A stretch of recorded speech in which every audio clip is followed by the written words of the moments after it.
So Eric, Halstead, the Marvel Cinematic Universe, the little studio that almost wasn't. but changed the face of modern cinema. Indeed they did. Of course, not every Marvel film makes it to the screen as planned with its original team. Oh, for sure. I mean, you had Patty Jenkins' Thor 2, Peyton Reed's 60s period Fantastic Four, Noah Hawley's Doctor Doom, and Adam McKay's Silver Surfer. And those are all good, but I think that there's one in particular that just really feels like the one that got away. I think you're talking about Edgar Wright's Ant-Man. Yeah, I am indeed. So, what if Edgar Wright's original vision of Ant-Man could have made it to the screen? And could Marvel had become a director-driven studio? Yeah, those are interesting questions, and among those that we hope to answer today. So come with us on a what-if journey into the cinematic multiverse, where all prayers are answered, every blank check clears, and there is no development hell. Let's navigate the film trip less traveled. I'm Halstead. And I'm Eric. And this is the Inflection Cut.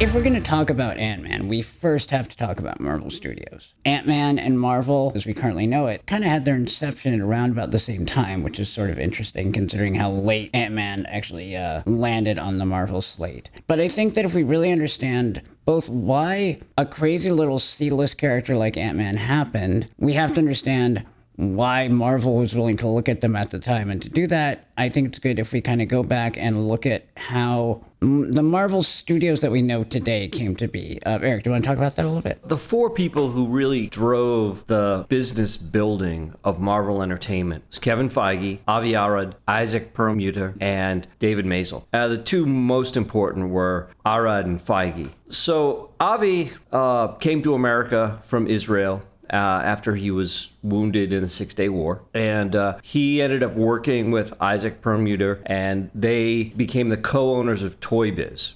Marvel goes into bankruptcy around 1996. And what happened with them is they got in kind of an investor war over control of Marvel Comics against Carl Icahn, who was a pretty notable activist investor. Arad and Perlmutter came out on top, and so Toy Biz took over Marvel Comics. Mm-hmm. It was a fairly complicated deal because the rights that they had sold off earlier, but it paves the way for the expansion of Marvel and into Marvel Entertainment and into the movie business. Now, Kevin Feige comes up through filmmaking. He works on some movies like Volcano and You've Got Mail as essentially an executive assistant. By the time he gets hired at Marvel, he comes on as a production assistant. But he really impresses Avi with his knowledge of Marvel Comics. Mm-hmm. So very quickly goes from production assistant to executive producer to really the number two guy at Marvel. And so around 2004, 2005, he pitches Avi on the idea of financing their own movies, get that share of creative control, box office, gross control. Right. And Avi's vision on top of that was the idea of creating a Marvel universe that was akin to the Star Wars universe. In other words, a Marvel universe that could sell a whole lot of toys. If we learn anything from George Lucas, the long tail money's in the merchandising.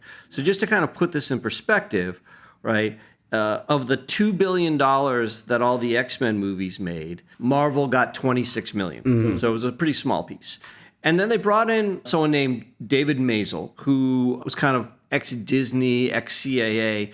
And it was really, he was the one that came up with the idea of going out and taking debt financing on the value of the licensing of characters to finance this. So they did a deal with Merrill Lynch in 2005, and they borrowed a line of credit of $525 million based on the licensing agreements around Captain America, the Avengers, Nick Fury, Black Panther, Ant-Man, Cloak and Dagger, Doctor Strange, Hawkeye, Power Pack, and Shang-Chi. And the way the deal was written, the movies had to have a minimum budget of $45 million, but a budget that couldn't exceed $165 million. So they're doing this deal with Merrill Lynch, and essentially Merrill Lynch is going to pay the budgets, and Paramount's going to cover the distribution and marketing for a relatively modest box office growth. So the deal was inked around September of 2005. In the spring of 2005, literally maybe 90 days before they're ready to go to paper, Merrill Lynch actually almost bailed and said that Marvel's got to put up a third of the film budgets, money they didn't have. So what they ended up doing was all of the foreign distribution that was not covered by Paramount, they went and they pre-sold those rights. I think there was like 5 territories. And that was the way that they garnered up the money to pony up Marvel's part of the budget. So they kind of did like an old Canon Films trick there. Which we talked about in the last episode. Interestingly enough, I've talked to some people I know who are at Bank of America after Merrill Lynch got acquired by B of A. This is a couple of years later after the financial crash in 2008. And the general consensus is that post the B of A merger, they probably couldn't have done this deal with Merrill Lynch, which means they probably would have had to have gone to private equity to get the money. So like a couple of years difference would have really changed the way Marvel would have been able to operate, because private equity would have had their hands in the business in a different way. I think that this is when it's a good time to talk about something that we've alluded to, which is what the intellectual property situation was for Marvel at that point. As you say, Marvel went bankrupt, and Marvel had already kind of licensed off what is arguably like the crown jewels, right? Sony has Spider-Man. Fox has the X-Men, and Fox has Fantastic Four. And it's not just that character. It's effectively then additional Marvel characters that are generally considered within the purview of that character, right? So Sony gets the classic Spider-Man villains like Doc Ock and Electro. On the X-Men side, they get Magneto. They get the Brotherhood of Evil Mutants, which had like Toad and Sabretooth. What that means is that Feige and Arad are effectively trying to put together a new studio with what's left, what hasn't been sold out of the toy chest already. By and large, these are not the A players. As a comic book kid in the 80s and 90s, when I would think of Marvel, Marvel was probably more than anything else synonymous with the X-Men. And if I thought of anything else, I'd probably think of Spider-Man. So that really affected the slate that they had available to them for this first set of movies. And that meant that they were going to lead with Iron Man, who was definitively not an A player, kind of a B or C player. And also they were going to do Thor, who was another character they had complete ownership of. They were going to do Captain America, who was a character they had complete ownership of. But whereas like Iron Man and Thor were effectively characters that weren't necessarily known outside of comic book nerds and maybe a subset of, at this point, like elder Gen Xers and boomers that remembered like the 60s Saturday morning cartoons. You know, and same thing's true with Captain America. So they know that they need to do a little more. And so, Eric, I think that the one thing they do when they're putting together this deal is they do reach out to Universal, right? Right. One of the things that happens with these licensing deals, like that Universal, Fox, and Sony have, is they have to produce some kind of content on some interval, or the license reverts back. So Universal was in that place where they needed to make another movie. Universal had only a couple of years beforehand, they had made a Hulk movie. I actually think a pretty good Hulk movie with Ang Lee, but it was a huge bust. And so Universal was very willing to kind of work with the fledgling Marvel Studios on a deal. And so that means that they got their first 4 locked in. It'll include the Incredible Hulk. Now they are sort of looking beyond that initial deal. They're assuming that it's going to go well, so they're putting together this first set, which leads to a fateful meeting at Comic-Con with a filmmaker named Edgar Wright. To do a super quick backstory on Edgar Wright, for those who don't know, he is a filmmaker that came up in the 90s and 2000s, first doing a little known but greatly beloved, who do know it, TV series called Space. Quickly gained a reputation as one with like tremendous production value on a low budget. But then where he really blew up was when he and Simon Pegg, along with a couple other folks we're going to talk about in a little bit, made a couple of movies. The first was Shaun of the Dead, which was made for a very low budget and was a huge sleeper hit. And it was followed up by Hot Fuzz, which, if Shaun of the Dead was a British comedy take on zombie movies, then Hot Fuzz was a great British comedy take on Hollywood action movies and police thrillers. So he was a known quantity. He was going around Comic-Con, and he was asked by these guys in the elevator effectively, hey, is there any Marvel stuff that you'd like to produce? They said, oh, well, funny story. My buddy Joe Cornish, they had a TV show together for a little while, wrote a great Ant-Man pitch for Artisan Entertainment back in 2003. It's an awesome heist film, and I would love to do that. And he gives them the pitch, and they're on board. As they start going into filming Iron Man, the current thinking is that once they get these first 4 done, Ant-Man would also be a part of it. If you look at these like first few Marvel films, right? So you had Iron Man directed by Jon Favreau. You had Captain America directed by Joe Johnston, who's a great director, but who hadn't done much in a while. Yeah, but certainly was well suited for this kind of a period thing. I think the last really big hit he had was arguably like, you'd have to go back to The Rocketeer, right? Right. You know, he'd had some decent Or the original Jumanji. Or the original Jumanji, yeah. Right. And then you had Kenneth Branagh doing Thor. So at this stage, you're seeing some auteurish directors, right? And this is before they really start to move into the connected universe with the Avengers. Right. Now, there were 4 films in that original sort of slate that they planned. And the 4th one, as per my discussion earlier about Universal, they did come to an arrangement with Universal on the Hulk. And that led to a Hulk film directed by a man named Louis Lederer, who, solid director, not necessarily someone you'd think of as an auteur, but probably more importantly, starred Edward Norton. And Edward Norton played the auteur role on The Incredible Hulk. To mixed results. To mixed results, yeah. And I think that created a really interesting dynamic. Iron Man was arguably the bigger risk, but it actually delivered the stronger result. And Feige and Arad were relatively creatively hands-off. One of the things that was done with both of those films, which were the first 2 Marvel Studios films, was that they did cute little stingers. Cute, what we would have referred to as Easter eggs, now we commonly refer to as like mid-credits or post-credit scenes that introduced characters that did not show up in the main film. In the case of Iron Man,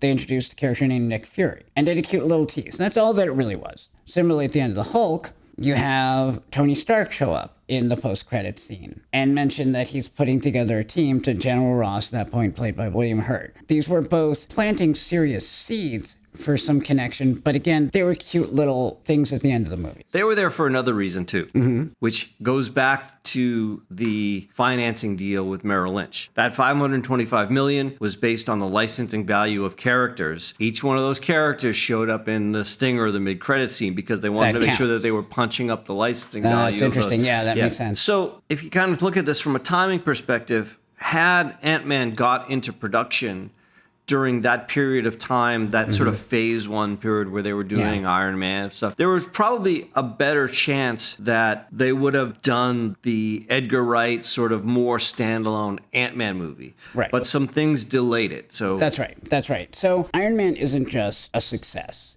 It goes way beyond any of their expectations. And Tony Stark, thanks to Robert Downey Jr.'s work and Jon Favreau's work, becomes part of the zeitgeist.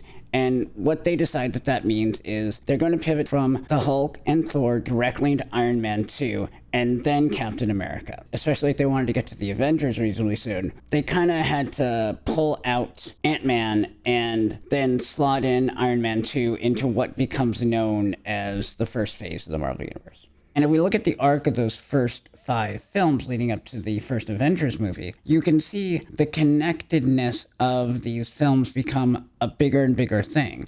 There is a point in Thor, which is the first time that I think you can argue that the middle of a film had a cameo that was explicitly designed to set up a character for later movies. Like, it was not post-credits, and that was that Hawkeye shows up in the middle of Thor. Like I said, we'd had that happen in post-credit scenes, but now we're having it happen in the middle of the movie. Iron Man 2 then brings that world building more front and center. It becomes a major part of the third act of the film. Not only do we introduce Black Widow fairly early on, you see some themes of the Hulk in a fight on the school campus in the background of a scene. You see references to Thor's hammer in the scene and lots of discussion of the Avengers. So, there's an arc there where we go from very standalone films with cute little larger moments, and I just say there's a business drive for them too. But this is when Feige really started to say, okay, we're doing it. And then Captain America, the First Avenger, is very much an active lead-in to the Avengers and introduces the Avengers MacGuffin, which is the Tesseract, they called it, which is one of the Infinity Stones and yada, yada, yada. But that's they're really setting the stage at that point. And there just wasn't room for Ant-Man. They were also thinking that they want to do it in phase 2. Now, Edgar Wright's Ant-Man, a little bit different than what was done by Peyton Reed's. In particular, it was a straight-up heist movie. And Paul Rudd's character is an unrepentant criminal at this point. And a lot of the story is based on a movie called The Hot Rock, which is a lot of fun, really sort of classic 70s heist film. starring Robert Redford. I thought it was a really fun movie. It is a really fun movie. You and I watched it in preparation for this podcast. I had not seen it before. It was really amusing. Like, one of my first thoughts was like, man, Steven Soderbergh's Ocean's 11 owes more to this movie than it does to the OG Rat Pack Ocean's 11. Oh, for sure. The vibe, if you haven't seen The Hot Rock, which you should, go out and find it. It's not hard to find. It's a lot of fun. It really does have a lot of that Soderbergh, Ocean's 11, lackadaisical characters that are good at what they do, but still kind of like having to deal with things not quite going their way. Yeah, and Peter Yates, who directed The Hot Rock, excellent director. Directed Bullet, Friends of Eddie Coyle, which if you haven't seen it is a great movie, Breaking Away. And then George Segal, who is kind of like the secondary character. They're kind of like the Clooney and Brad Pitt in this movie. Yeah. If you think about it in terms of Ocean's 11. The bones of this original idea, which remained in the theatrical release of Ant-Man, film that is basically a heist. And the initial heist happens before the halfway point. It goes south, and the rest of the movie is basically a set of ever-escalating heists to solve the problems created in the first heist, and then the problems that are created in the subsequent heist to solve the problem from the first heist. And for those that know Edgar Wright, if you've seen Hot Fuzz and Shaun of the Dead, and perhaps most importantly for this film would be Baby Driver, no question in my mind that he would knock something like this out of the park. And that was really his vision. It was not at all concerned with the larger Marvel universe, but very much tightly focused on making a fun 70s style heist film with superheroes. And this is before Feige really wanted to have Ant-Man fit into the phases the way he did. Right. Although Feige wasn't necessarily ever, I think, super excited about an Ant-Man movie, he was really enthralled with the idea of an Edgar Wright Ant-Man movie. So he was really being carried along with that, even as the machinations of the interconnected universe become a bigger and bigger piece. It is greenlit, and there's a sincere expectation they're going to do it in phase 2, round about 2013, 2014. In 2011, Edgar Wright and Joe Cornish get back together. They do another full draft of the screenplay, pass it around. Everybody's really happy about it. They were working on it. It was in production. Joe Cornish had written the script, which unfortunately we couldn't get a hold of because Marvel scripts aren't really available. And Marvel actually gives Edgar Wright a little bit of money to record basically an Ant-Man sizzle reel. How are you going to do Ant-Man? Because there's a lot of weird stuff in it that people hadn't necessarily seen before. Ant-Man sort of dynamically playing with size. We will also link to that in our show notes. It's pretty cool. It's very Edgar Wright. It clearly had a huge impact on what ended up making it to the screen because there's stuff in there that you sort of recognize. But it's a really fun Ant-Man sizzle reel that then makes Feige go, okay, we're going. We're good. We're going to make this happen in the next year or so. And I think it would have, actually, if it wasn't for the fact that another one of his closest friends is a producer named Ed Fellner. And Ed Fellner had been one of the key people that actually got Wright's two biggest hits at that point, Shaun of the Dead and Hot Fuzz, to the screen. Unfortunately, Ed Fellner is diagnosed with a fairly severe late-stage cancer. And that lead, Wright, partly as a way to keep his buddy on the up and up and focused on something, Wright decides that hey, we've been talking about doing a third film in what we've called the Cornetto trilogy due to a very popular ice cream in the UK. Each one of these films in the trilogy representing a flavor. Let's go make the world end. We'll do it now. And he tells Feige. So Feige says, Edgar, go ahead, go make the world's end. When you get back, we'll get back on it. The challenge, though, is that when Edgar Wright comes back and is ready to start working on Ant-Man again, which is the middle of 2014. Yeah. Now the MCU connected universe is in full effect, and they are driving to the Infinity Wars, Thanos, right. Endgame, right? So they're in this process of this 10-year long form storytelling arc, and in this arc, Edgar Wright's Ant-Man doesn't fit because it's a standalone movie, and the idea of standalone movies are gone now in the MCU. Yeah, the MCU is one big connected thing. Everything kind of bleeds into each other. Feige's effectively built himself a house of cards that he's successfully building on at this point. But it's harder and harder to pull on a thread of one of these films without affecting another one. Now, This does not mean that Ant-Man is not happening.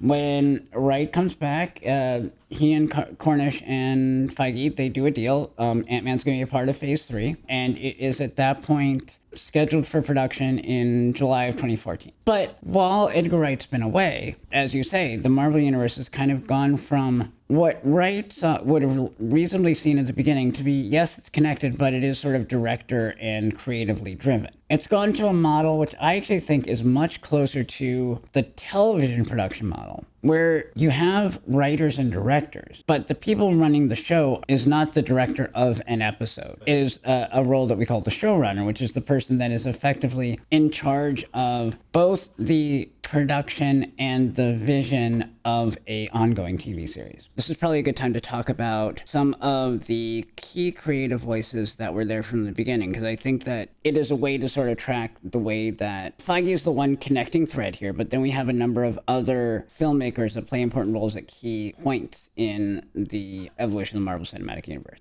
Jon Favreau is the creative driver for Iron Man. Iron Man went into production without a finished script. Iron Man is famous among film geeks for, among other things, having a script that was largely improvised by Robert Downey Jr. and Jeff Bridges. And Favreau is often cited as someone who created a atmosphere where that could be really possible. Most of the time when a movie is made in that fashion, not so great, and goes dramatically off schedule and over budget. Yeah. But Iron Man, to Favreau's credit, despite the fact that they were writing as they go, they were essentially building the plane and flying it. Iron Man landed on schedule and on budget. Yeah, I think a lot of that goes to the fact that much of the improvisation that we're talking about was done before the cameras rolled. They really started to get an idea and build the script in rehearsals. This style of filmmaking might be more usually associated with the way that Robert Altman works. And it didn't hurt that Jeff Bridges and Robert Downey Jr. are two of the finest actors working today. And love to do that improvisational work.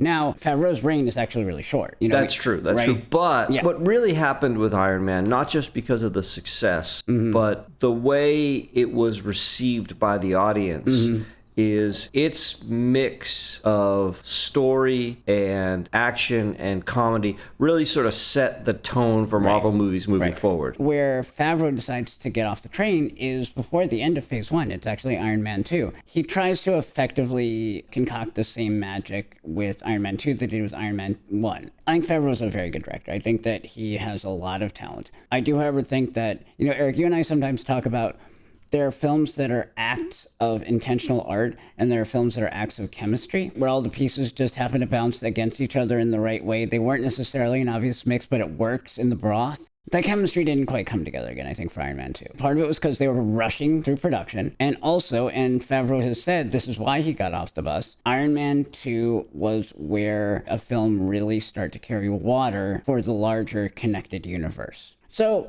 Favreau exits, but is almost immediately replaced by another strong writer-director, Joss Whedon. Joss Whedon obviously has a very different reputation today than he did back in 2010 when he was sort of the king of geeks. He's actually brought on to start doing a lot of script doctoring for Captain America: The First Avenger, and is tapped then to write and direct The Avengers, which is a big deal. It's by far the biggest movie he's directed. Before then, he directed Serenity, and it wasn't a small budget, but it was like a $70 million film. But the thing that Joss Whedon brought to the table that was particularly unique is his ability to write and direct to an ensemble cast. Yes. And that even goes back to his TV days. Absolutely. When The Avengers was announced, Marvel Studios actually done a good job of giving each one of those Phase 1 Marvel movies, except for Iron Man 2, a very different vibe. And so people are wondering, how the heck do you get Iron Man and Thor in the same room? And Whedon had a great quote along the lines of, so you got a bunch of people that seem like they're coming from different worlds that don't seem to get along, and they're supposed to work together. Whedon says to me, that's a lot like family. I can write that.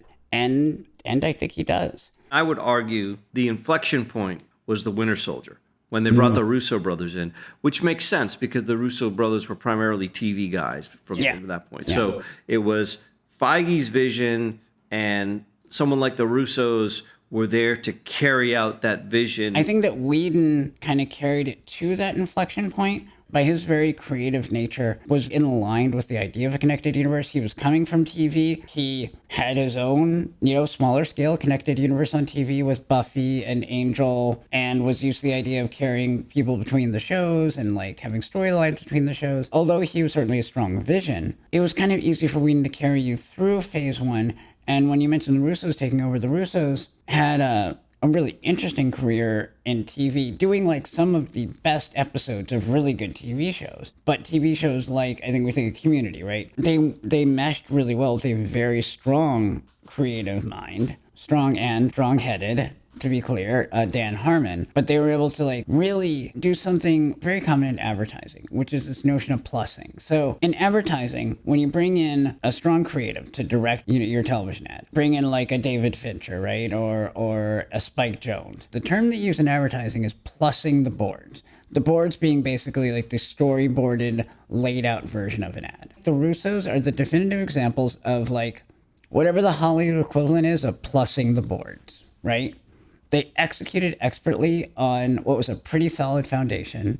They definitely brought their own magic to it, but the Russos were not a strong creative carrying the Winter Soldier in their own direction. That makes me wonder, going back to a previous episode, if when they were making Aliens 3, Walter Hill and David Giler thought that Fincher was going to be plussing the boards for them. I think 100% they did. If you go back and watch some of those documentaries, particularly while Giler is talking, I don't know if he actually even thought in those terms, but that was absolutely what I think they were expecting. You bring in some cool, creative kid that'll work their ass off and will give us what we want and not fight back. So back to Edgar Wright and Ant-Man.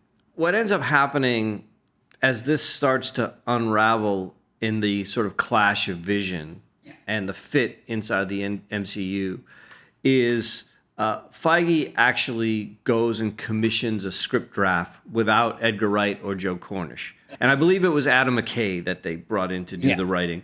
Edgar Wright being Edgar Wright, being the auteur that he is, this was a shot across the bow for him. He gets very upset with it. There are a lot of interviews with Wright and Feige and other people about this situation around about the time it happened. Nobody pretended there wasn't this sort of the Hollywood cliche of creative differences. I think that actually applied here. But I do think that there's a couple of really important reasons why this point, which is the point at which Edgar Wright's Ant-Man officially falls apart, happens. He left to go do The World's End in 2012 with the understanding that Feige and Arad were on board for a Edgar Wright film. And I think to the extent that we go back to 2008 through 2011, that's probably true.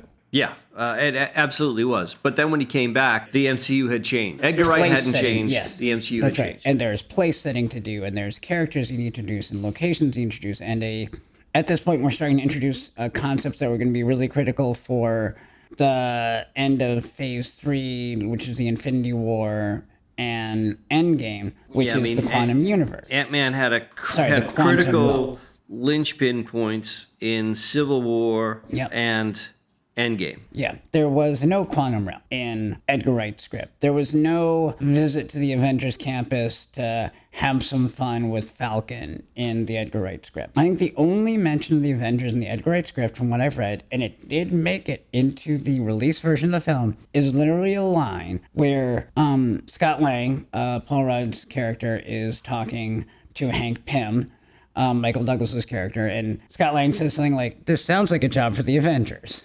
Right? And it's kind of cute and funny, and that was it. That was like as far as it went, and literally that line was in there so that they didn't have to deal with anything else. However, Feige is now in full-on like train yard conductor mode. There's a bunch of trains on a bunch of tracks going in a bunch of directions, and he's got to keep them on time. And I believe that when Feige talks about how much he cares about creatives, he's sincere. And I think that what he let Favreau do in Iron Man and Iron Man 2, what he let Louis Lederer and Ed Norton do in The Incredible Hulk, shows that he was willing to give that rope. But I think he probably wasn't in as much communication with Edgar Wright as he would have been with, say, Favreau back in 2008. And I think that led him to doing what came naturally to him. Hey, Edgar and Joe have delivered another version of the script, and it's not hitting some of those beats. And I need to hit those beats, so when I bring in people to help me hit those beats. Yeah, this is just one of these cases where it wasn't going to work. Because if Edgar Wright would have moved a little bit off to do his vision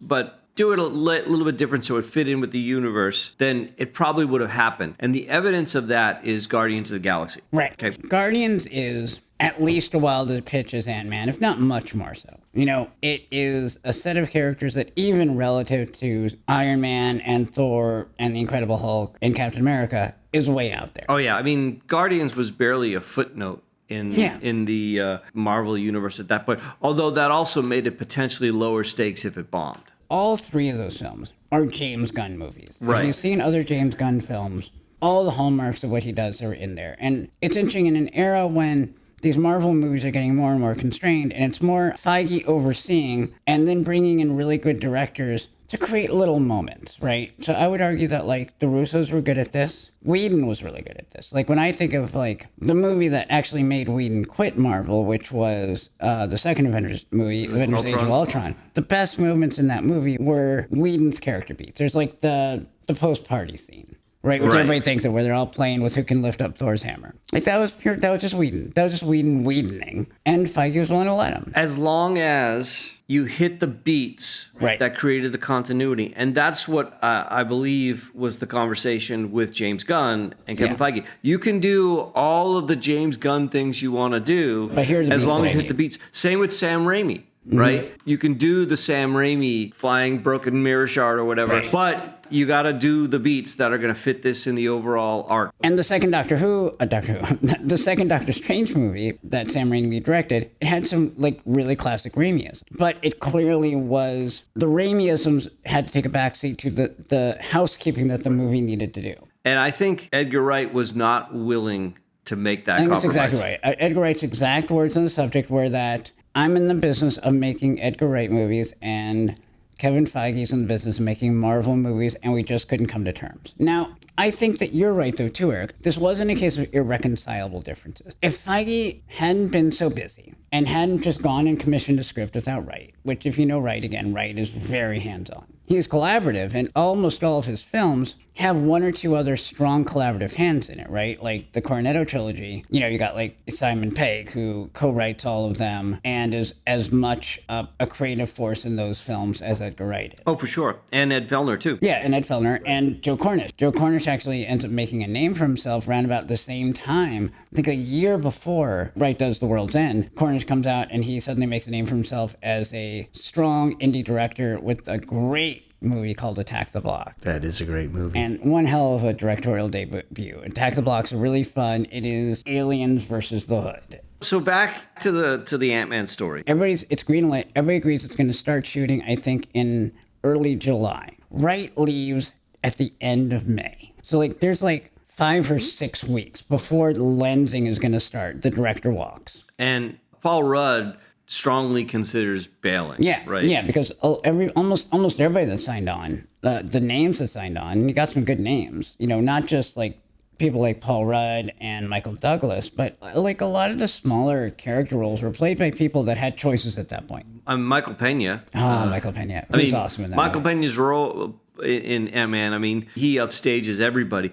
There's just a bunch of like nice little character actors in that film, and they've all signed on in part for Edgar Wright's vision. So when he walks, as you say, like Paul Rudd's like, do I even stick around anymore? So he brings in Adam McKay to see if they can't do a rewrite that keeps as much of Edgar Wright's vision in, but massages it where it needs to be so that it fits in the MCU. Now, interestingly, when Paul Rudd goes to Adam McKay was the first name on the list for Feige when Edgar Wright dropped. So there's like a 24-hour period where Adam McKay might be directing it, but he quickly decides, like, I don't want to step into Edgar Wright's shoes. But he does go to Edgar Wright, tell him what's going on, gets the explicit okay from Wright. Basically like, well, I know it's going to be rewritten. If someone's going to rewrite it, yeah, you should. You're a good guy to be there, so I totally support you working with Paul Rudd. And Paul Rudd, I think, sees that he can have some real control in this situation, so he does stay on. And then, and this is moving so fast. So Feige and the rest of the Marvel Studios team go through their list of possible directors. They end up landing on a director named Peyton Reed. Which was an interesting choice. He was. He had been pitching a period piece Fantastic Four movie, in the 90s? Mm-hmm. And I think at that time, he wanted to have George Clooney play Reed Richards. And I think at that time that would have been really that would have been awesome. Peyton Reed at this point has directed a few like totally solid mid-budget films that have done really well. The cheerleader comedy Bring It On, which I think is actually really good. He directed a great 50s, early 60s style bedroom comedy called Down with Love. So you could really imagine him doing it. But he comes on and he says yes. So they've gone from Edgar Wright to a new McKay script to finding a new director, and now it's June 7th. They do push back filming a little bit, but only a little bit. They start filming in early August. But it opens in the U.S. and Canada on July 19th, 2015. Its opening weekend, it does about $57 million. It worldwide grosses ultimately about $520 million. And the budget was approximately $130 million. So certainly not the biggest performing Marvel movie, but it's a solid base hit. But solid, yeah. Better than a base hit. I mean, they're more than 3Xing. I think also the bones of the Wright script are still there. If you were to do the one sentence pitch, probably sound pretty similarly. The big difference is, as we've talked about, none of the larger MCU place settings, so there's no Quantum Realm, there's no Avengers, whereas in the finished film, Scott Lang does not want to be a thief again. He so much doesn't want to be a thief that he works at Baskin Robbins. In the Edgar Wright script, it is much more specifically Scott Lang purposely setting out to steal the Ant-Man suit and technology for a buyer, which eventually morphs into Corey Stoll's Yellow Jacket character. So Scott Lang in the Edgar Wright movie, he's more the Danny Ocean or the Robert Redford in the Hot Rock. He's a thief that likes to do thieving. Right. And since there's much less place setting, there's much more heisting. So let's take a break now, and then let's talk about the different scenarios that we think this movie could get made. And then, if it did get made, how would that have changed the MCU? Because I think it would have. So when we come back, we're going to talk about the actual inflection point and how we could have changed history.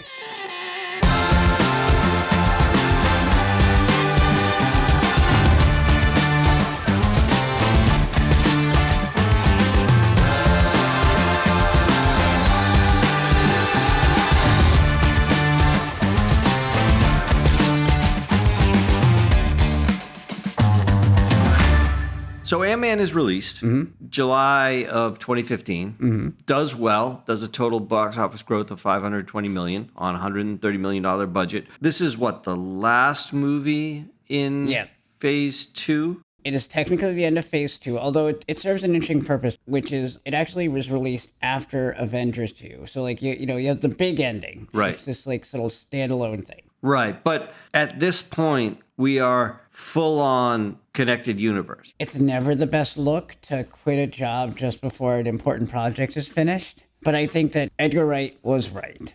Peyton Reed's Ant-Man is pretty much the stuff from Edgar Wright's Ant-Man that Feige thought would work standalone, but it is also in service of the larger story. We say goodbye to any hopes of an Edgar Wright vision happening in the MCU. Can we envision a world in which Edgar Wright's Ant-Man gets to the screen? So I can think of a few ways. The first one would be if Ed Fellner didn't come down with cancer. Right. So Wright's original Phase 2 slot for Ant-Man happened. There would have been some struggles, but I think there would have been no more struggles than he had with his other big budget studio films. The next one that I see is if Paul Rudd could have successfully mediated between Feige and Wright. Right. So Feige had moved from just like a classic producer's role into like the orchestrator of this larger thing. Him commissioning a script without talking to Cornish and Wright was an unforced error. Yeah. And if there had been somebody with their eye on the ball, and you're suggesting that it would be Rudd, well, the way I kind of saw it coming. The way I think this would have came out is that Rudd would have said, all right, I'm out. And then Feige said, well, how do I get you to not be out? Like, well, you got to take one meeting with the three of us. And let's see if we can't, come back together. You need to apologize for commissioning a script out from under them. Edgar Wright's got to apologize for whatever things Edgar Wright probably said. Yeah. Knowing Edgar Wright.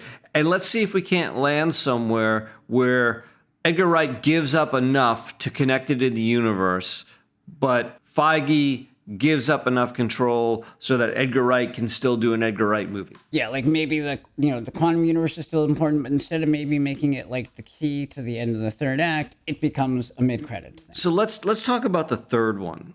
I'm really interested in this one. I think this is the most probable one. So what ends up happening, Edgar Wright leaves Ant-Man in May of 2014. Guardians of the Galaxy comes out shortly thereafter. Yeah, Guardians of the Galaxy basically comes out right when all this is falling apart. It launches August 3rd, right? Yeah. So we're like literally talking about a couple of months different. So let's say they're having some back and forth. Paul Rudd's trying to mediate. They push it back. And during that period, Guardians gets released, right? And it's successful, right? Guardians did $775 million total gross. And it was as close to an Edgar Wright-ish movie as Marvel had done to that point. Yeah. And so this is, it was a movie where Feige definitely took some risk in letting a director really bring their vision back in, right? I would argue that 2014 was Marvel's single strongest year creatively. So that was the year that Captain America: Winter Soldier came out. Right. And the year the Guardians of the Galaxy. And I think that that 1-2 punch of like, look at what we can do was amazing.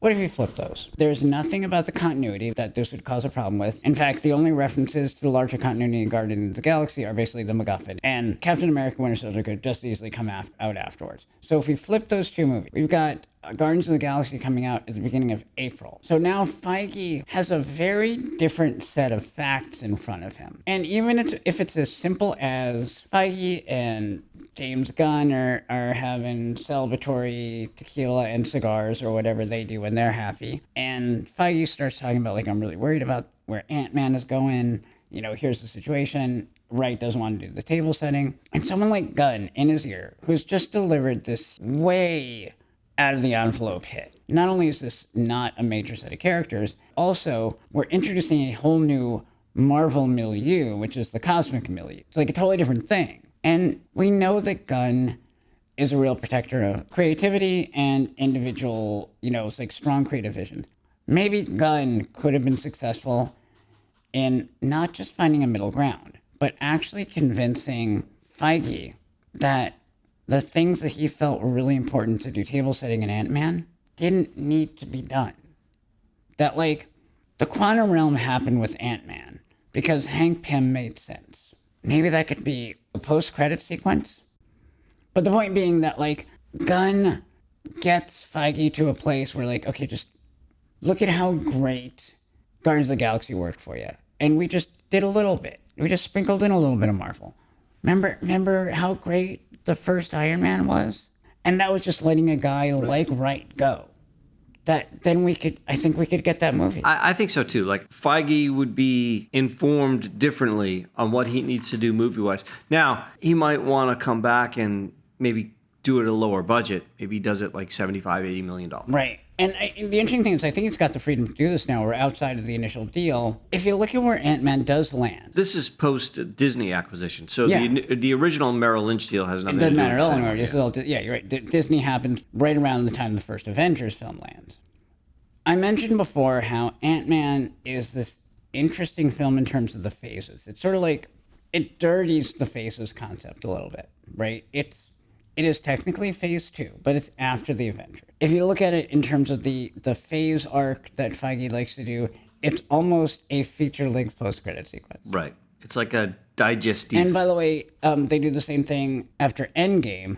Technically, the second Spider-Man movie is a part of phase 3. It happens after Endgame and before phase 4 starts. And it is very much a digestif as well. So what if Gunn, working with Feige, sort of pitches this idea like, okay, we're going to do Wright's script, but we're going to take out a couple of big special effects sex pieces with, like, we're not going to do the quantum realm. Wright can work on a budget. Yeah, he could do. And he could do 70. Like, he's like, let's do a 60 or 70 million. Right. Like, what to Marvel is a smaller budget, with the explicit idea that we take this period between phases, and Ant-Man could become a template for it. Smaller budget. A little bit more experimental between phase. Yeah, and it happens. I mean, everything else lines up more or less the way it was. I think we're talking about a film then that gets released when it was designed to release. Let's say this Ant-Man movie gets made. In between phases, $80 million. Does pretty well, right? Does 300 to 400 million. Performs well, maybe even better than that, because Marvel is kind of in its imperial era right now, right? So now Feige... It's certainly no goofier than Guardians of the Galaxy. Yep. Feige comes to the conclusion that this is a good idea, that this is an interesting sort of chess piece in the phases of the arc, right? So if that's the case, then I would argue that these are the movies that the auteur directors want to come to the table to make for Marvel, I right? really like this. Like, let's say, like, unless, instead of the weird thing they did in our universe, which is call it in the end of phase 2, which it wasn't. What it should be, it's an interact. It is an opportunity to do something a little crazy. And now James Gunn, who we didn't know it then, but now we know that he had some ambitions of running a studio. Like, hey James, do you want to like own this thing?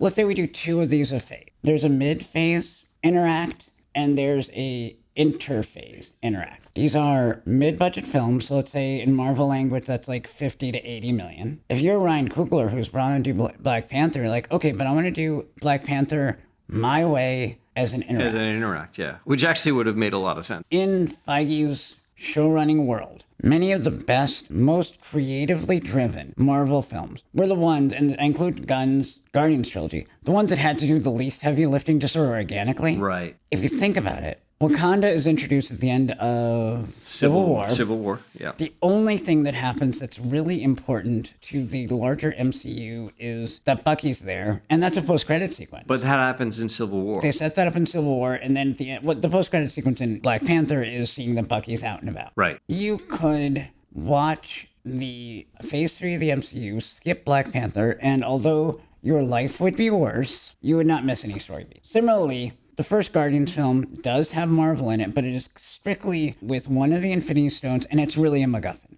And the very definition of a MacGuffin is it doesn't matter what it is. Change a couple of lines of dialogue. There's no connection to the larger Marvel universe, and Guardians of the Galaxy first movie plays out exactly as it did. Second one, does the second one have any like meaningful interconnectivity? I don't think it does. There's important stuff from the second one in the Avengers movie, but in the actual Guardians films, it's completely standalone. The third one is the one that has the most MCU water carrying. But I'd also argue that James Gunn does the sequel to Thor Ragnarok that Taika Waititi should have done, and it takes 5 minutes. I think what's really exciting to me about this idea, without destroying the MCU, which like 16-year-old nerdy Halstead loves, even while recognizing the MCU naysayers have a legitimate point to make about the damage that the MCU has done accidentally to the state of modern filmmaking. But this could be a way to keep all the things that make the MCU this magical 4-quadrant success and give it a creative release valve that it doesn't have right now. And also, it gives Feige and team a multi-year opportunity to course correct without hurting things that follow. One of the reasons Phase 4 and Phase 5 have been kind of low points with the MCU is the pandemic and the birth of all the other streaming services threw a monkey wrench in Feige's tightly laid plans that he still hasn't recovered from. Oh, agreed, yeah. That combined with the fact that the need for the MCU to continue to be connected has created the too much homework problem, right? Especially because some of that homework is the movies and some of that homework is streaming. And speaking of which, by the way, in much the same way that we can't write Zaslav out of the universe yet with what he's done with HBO, I don't think that we can keep the content mill that is Disney Plus from happening to the MCU. But as you and I have read, a number of those streaming shows were originally films that then were mandated to pump a bunch of air into and take them from 90 minutes to several hours. And there are at least 2 I can think of right now that would have been great interacts. Falcon and the Winter Soldier. Yep. And Hawkeye. Those are the 2. The only thing about that is like, at that time, nobody was going to the movie theater. Yeah. Right? So, although they could have been direct to streaming interact shows rather than doing them as series, that would have made sense too. Right. But I think that there's an opportunity here. Imagine the Safdie brothers doing Hawkeye. Right. I've read they're Marvel fans. For the Safdie brothers, so you've seen like, I don't know, Uncut Gems or Good Times, it would be a toned down Safdie brothers movie. Right. But not as much as it would have had to have been. A PG-13 walking right up to the R line, like street level comedy noir, would have been awesome. Oh, for sure. I actually think in this model, same idea, we probably could have saved Secret Invasion. Yes, I think so as well. I could see like a Guy Ritchie Secret Invasion. Guy Ritchie could have done a great Secret Invasion. It certainly wouldn't have been worse. Like I said, like if I'm Feige, instead of having like I still have my multi-year arc, but what I'm going to argue is that things got so tight that when pieces started to need to be rearranged, There was no room. yeah, a classic example is the relationship between WandaVision, which absolutely still should have been a TV show because that was part of its DNA, and the Doctor Strange sequel. Originally, Spider-Man, the third Spider-Man film, No Way Home, was going to happen before Doctor Strange, and it was going to introduce America Chavez, who never quite fit into the Doctor Strange sequel. And also, it was going to introduce important pieces of the Wanda puzzle. Because one thing for those of you that watched WandaVision and then watched the Doctor Strange sequel, there was a rough character transition there for Wanda, right? Like they set up a character in WandaVision that was not delivered in Doctor Strange and the Multiverse of Madness. It wasn't just that they took a really interesting three-dimensional character in WandaVision and made her 2D. It was abrupt. It was an abrupt shift. It was what I refer to as unearned sentiment. Which happens in a number of Disney franchises. I think that was also a big problem with the Star Wars sequel trilogy, was a lot of unearned sentiment. There was a lot of them. I also want to be clear. I really didn't like the way that Wanda was handled in the Doctor Strange sequel, and not because she was a villain. It was just, okay, you're a villain. But the problem was, again, like, these are trains that were on the tracks, moving to their stations, and I'm probably going to lose the metaphor here, but, like, they were sort of, like, bringing the two trains up side by side and trying to switch cars between the trains while they were moving.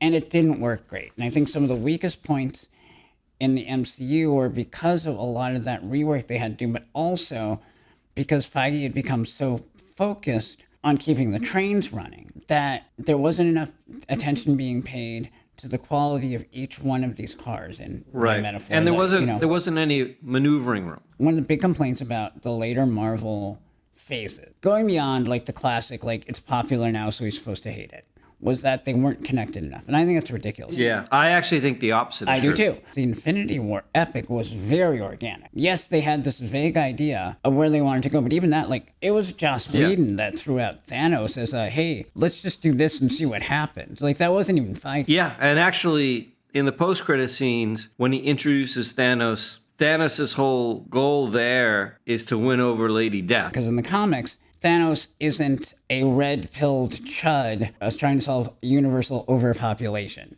Thanos is in love with the literal incarnation of death. He wipes out half of all life in the universe, not to do the world's worst solve for an ecological problem, but to impress his girlfriend. Right. And if you go back and look at that initial scene, that was clearly the intent.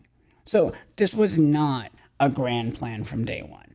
It was maneuvering every step of the way, arguing until phase 3, where I think they were on a track. They didn't know where they were going to land.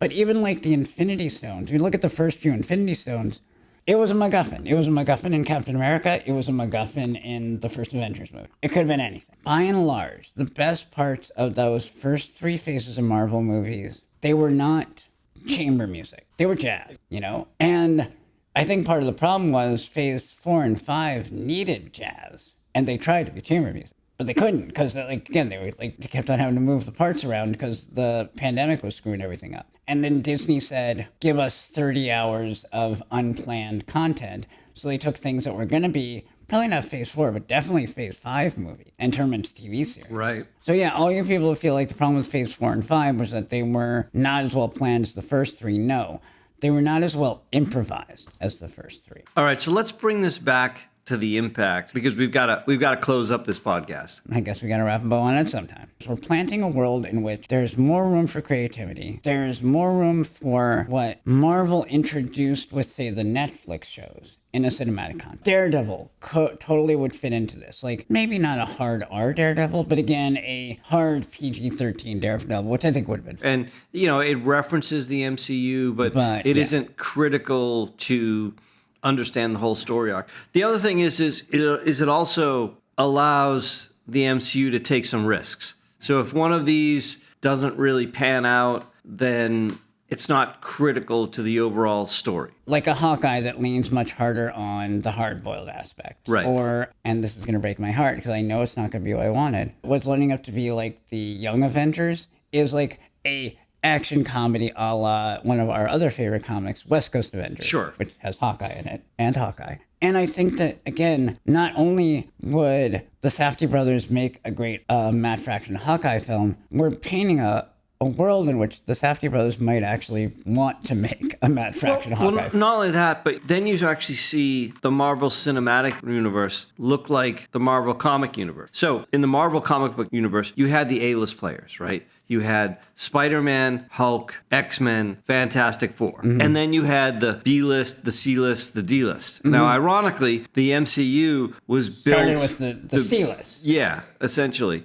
So now those C-list guys are the A-list because of the movies. So the opportunity would be for Marvel in these lower stakes, lower budget to actually build up the C and D list. Yeah. Give some of the characters that don't necessarily have an obvious place. Like, actually, one of the first characters that you mentioned at the beginning of the podcast, you could do a really interesting, like dark, still teen-oriented, like Cloak and Dagger movie. Right. Which are two characters that have a very dark backstory. They're both drug addicts, and the main villains that they end up taking on are basically like demonic drug dealers. I mean, I don't know who the right director is for that. What about the guy who directed Aliens Romulus? Oh, Fede Alvarez would be Yeah. interesting. Or Panos Cosmatos, the guy who did Mandy and did one of the Guillermo del Toro. Yeah, yep. He could bring a really interesting energy to it. And then, not that the MCU has to differentiate itself from the DCU, because let's be honest, the MCU has been much more successful than the DCU. But one of the ways that the Marvel comic books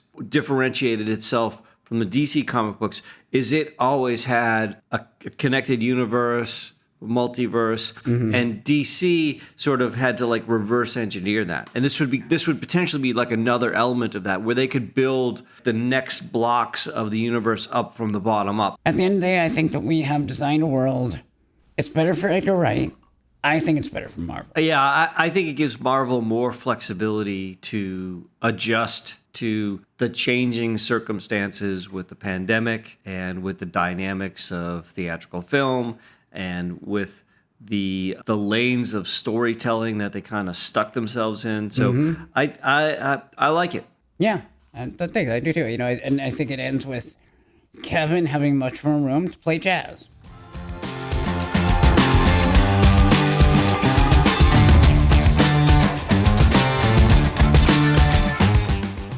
Thanks everybody for listening. As we always mention in the end of our episodes, we love it if you liked and subscribed. That's how podcasts like this grow. Tell your friends. Anything you can do to help raise the profile of the podcast, we would appreciate. Wherever you get your podcasts. All podcasting apps are created equal, but some are more equal than others, like Apple Podcasts. Please feel free to message us. You can get to us on any of those boards, and we look forward to talking to you in the next one. Thanks, Eric. Thank you, Hosted.